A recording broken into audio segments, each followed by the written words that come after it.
Shalom, haleluya. Senang sekali menjumpai semua kasih Tuhan bersama saya di hari Minggu yang berbahagia ini. Pesan gembala terambil dari Yohanes pasal 14 ayat yang ke-6. Yohanes 14 ayat ke-6, Yesus berkata, "Akulah jalan dan kebenaran dan hidup. Tidak ada seorang pun sampai kepada Bapa kalau tidak melalui aku." Amin. Si Tuhan, konteks daripada ayat ini bicara bahwa Yesus sedang memberitahukan pada murid-muridnya. Ayat 1 dikatakan, "Jangan gelisah. Di rumah Bapakku banyak tempat tinggal." Artinya itu mau bicara bahwa dia bukan sekedar nabi, rasul, guru, pengajar yang baik. Tapi dia adalah Tuhan yang menjadi manusia. Dia memiliki surga yang mulia dan dia mau berkata, "Aku datang dari surga. Aku menjamin hidupmu. Kalau hidupmu berorientasi kepada kekekalan ke surga, maka engkau akan mendapatkan hidup yang kekal, yang sesungguhnya." Karena di dunia ini sementara. Di dunia ini penuh dengan gelisah, takut, gentar, cemas, khawatir. Tanda-tanda orang yang masih dikuasai oleh dunia, kalau dia selalu khawatir, cemas, dan mengalami begitu banyak sekali hal-hal ketakutan tidak perlu. Mungkin saya berkata, Pak Samuel, kan harusnya kita ini manusia biasa pasti takut, khawatir. Iya, ketakutan, khawatir sebagai manusia biasa akan datang. Tapi jangan dikuasai oleh ketakutan dan kekhawatiran. Karena kita tahu kita memiliki Yesus yang luar biasa. Kalau Anda berorientasi sebagai surga, bagaimana hidup kita bisa mengalami hidup yang sesungguhnya, hidup kekal yang sesungguhnya. Yesus berkata di Yohanes pasal yang ke-14 ayat 6, "Akulah jalan dan kebenaran dan kehidupan."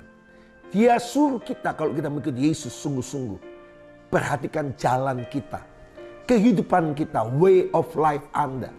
Bagaimana perbuatan-perbuatan hidup Anda, jalan hidup Anda orientasinya kekekalan, atau orientasinya pada diri sendiri, atau orientasinya kepada orang lain, orientasi menyenangkan manusia. Dan kalau Anda menyenangkan Tuhan, jalan hidupmu pasti jalan sesuai dengan firman Tuhan.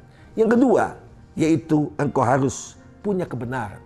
Standar kebenaran ini bukan kebenaran manusia, kebenaran kata orang, komunitas, kebenaran yang parsial. Kebenaran yang sesungguhnya, kebenaran utuh, yaitu sesuai firman Tuhan. Kalau Alkitab berkata ampuni musuhmu, maka Alkitab berkata engkau harus ampuni musuhmu. Kalau Anda mau menjadi pelaku kebenaran, apa yang Tuhan katakan, engkau harus mengembalikan hidup sesuai firman-Nya. Anda harus sesuai dengan firman-Nya sungguh-sungguh. Jangan simpan kejahatan, jangan simpan kesalahan, kebencian. Engkau harus hidup mengembalikan milik kepunyaan Tuhan dan lain sebagainya. Taati kebenaran itu, maka hidupmu mendapat jaminan kekekalan. Yang ketiga, bukti Anda menuju kekekalan. Akulah jalan, kebenaran, dan kehidupan. Artinya kehidupan Anda sehari-hari, cara hidup Anda, pola hidup Anda.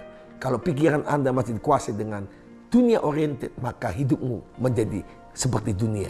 Tapi kalau pikiranmu, hidupmu seperti Kristus, melihat kekekalan, kita hidup di dunia tetapi kita tidak mengenggam dunia, tapi kita mengenggam kerajaan Allah. Karena kerajaan Allah pasti menjamin engkaulah jalan, kebenaran, dan kehidupanmu. Bersama dengan Dia, engkau akan sampai pada Bapa.